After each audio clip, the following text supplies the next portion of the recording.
You stand here today and you hear all the stories of the Rebbe, all the opportunities, all the work that we've been done.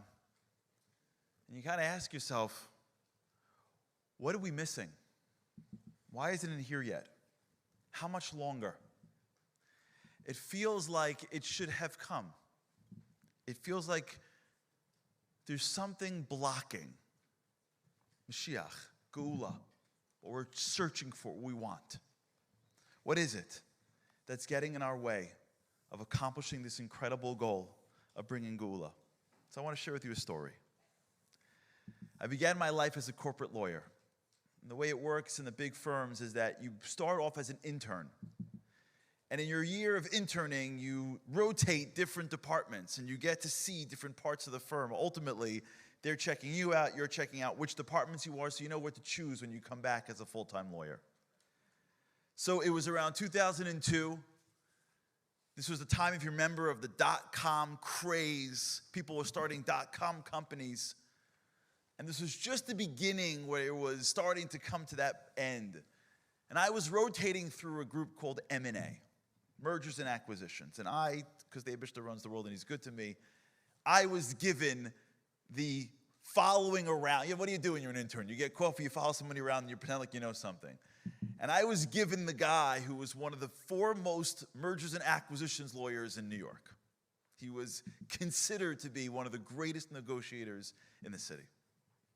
And by luck, or my siyata d'shmaya, as I was given to his department, they were in the middle of this incredible negotiation. It made the papers. I can't talk about it, but it made the papers. What was happening was the entrepreneurs started a technology, became a company, and we were representing the investors. And the investors wanted the technology. They knew it was valuable. The company, not so much, but the technology was.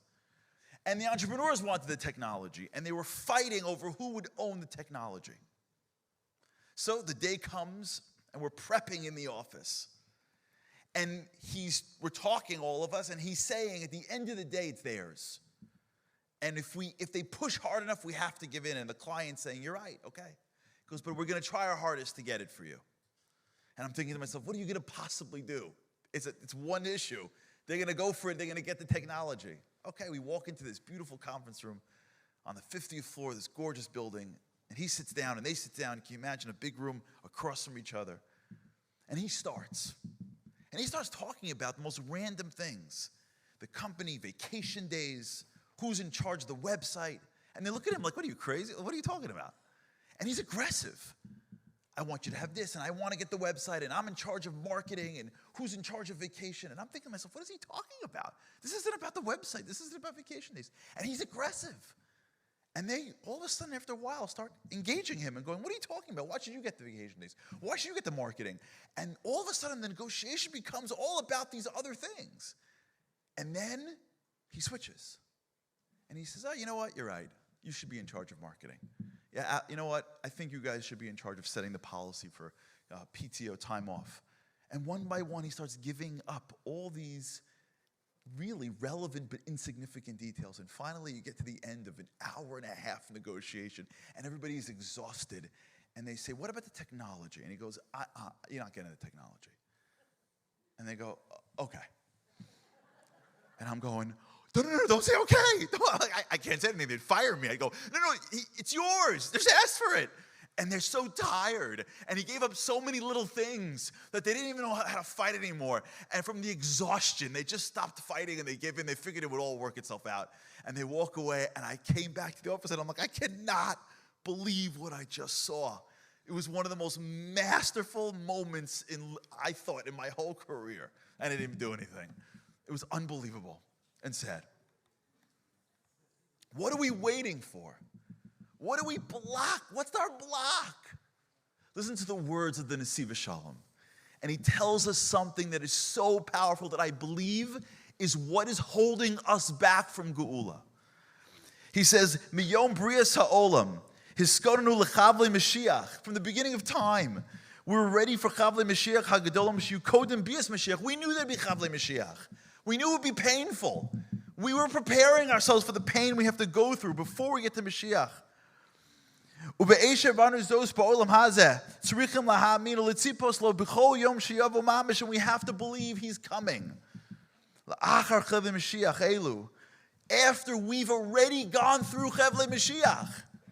כפר רויו כלל ישראל ישוע. We are now, Nesiv Shalom says, we've already gone through חבלי משיח. We just survived. We went through the Holocaust and pogroms and crusades. We're ready for it now. Kvar royu klal Yisrael Yeshua. Rak is one thing that's missing. Rak HaKadosh Baruch Hu kiviyachol mamtim lezoy sheklal Yisrael yekayim tzipisi Yeshua. We've already earned Mashiach. There's one thing left. We have to need it. We have to want it. It has to be what we're asking for. What's our technology? Ki hamshas ha-Yeshua hi al yedei hamuna. Amuna hi hamshacha. In order to get them to Yeshua, we need to have that amuna. V'atzipita Yeshua. And then watch what happens. Like a good lawyer, the Yetzirah, v'chena Yetzirah miskaber, b'yoser b'tzikafu levalvel ulahachred es levavos. You know what he does? He tries to confuse us. He tries to make us not understand. Today, why? Lahachlish es hatzipisa Yeshua. What is going on here? From the beginning of time, we are the people that brought Hashem to this world. Avram, Yitzchak, and Yaakov. This is our legacy. We're the ones. Mayafu pa'amayach na'alayach bas nadiv. Shir Hashirim says, you know what is so amazing? The people coming to see the Shekhinah from the Beis HaMikdash, the bas nadiv, the children of Avraham. We wanted our technology. We demanded our technology. We demanded Geula. And then you know what happened? The Babylonians and the Persians and the Crusades and the Cossacks. They beat us not for Geula, for life, the small things, for health and home and family, vacation days, marketing. They kept on pushing us and pushing us and pushing us. And Gullus took us, the Holocaust, all through Europe. Gullus took us piece by piece by piece and broke us down. Until what we really want is not Geula. What we really want is a better Gullus. We want a nicer Gullus. We want them to not kill us. Leave us alone. Let us make a few dollars. Let the house be safe. I don't want to hear about Eretz Yisrael fighting. I don't want to hear about somebody getting shot up. Just let the kids get married and let everyone be healthy. It's nice. There's Torah here. It works. After a life of the greatest lawyer of all time, fighting us, he gave in. He goes, here you go. Hey, okay, here's some money. You good? Here's some Torah. You okay? Got the internet for you. You can learn whatever you want online. Here's an airplane. You can fly to Eretz Yisrael. You okay now? You good? And we're so tired of Gullus that we say, you know what? I'm not even asking for the technology. Geula, I don't know. Just give me a decent Gullus. I'll be okay. Kodesh Baruch Hu is saying, you're almost there. But you're not going to bring Geula if you want it. You got to need it. You have to look at everything and say, I'm not happy. I'm not happy with anything that you give me except for you. If you don't come to this world, if you don't reveal yourself, I'm not going to be satisfied with all the money and all the safety and all the airplanes. The Kodesh Baruch Hu is waiting for us to not want it, to need it, to demand it, to see the world through the prism of only that will make me happy because it is ours.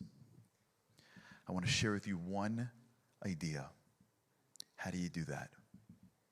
How do you build the fire? How do you turn on the fire? Daven. You know, there's a good litmus test to what you need. What you want, you hope you get. What you need, you daven for. You ever notice that? When I was a kid, I davened for the Yankees.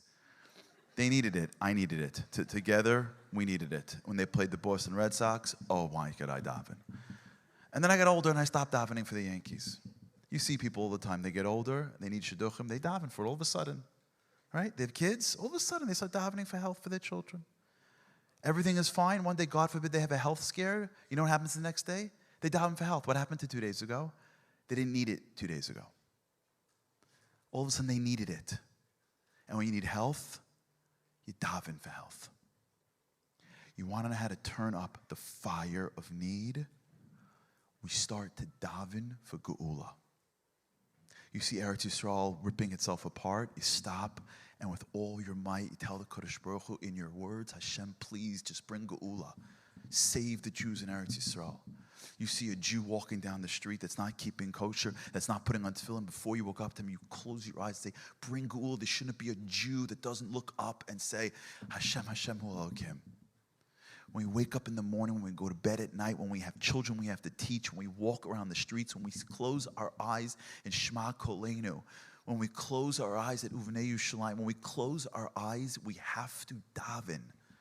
Bring geula. Help that person. Help Klal Yisrael with geula eyes. And the more we daven for something, the more the ratzon builds inside us.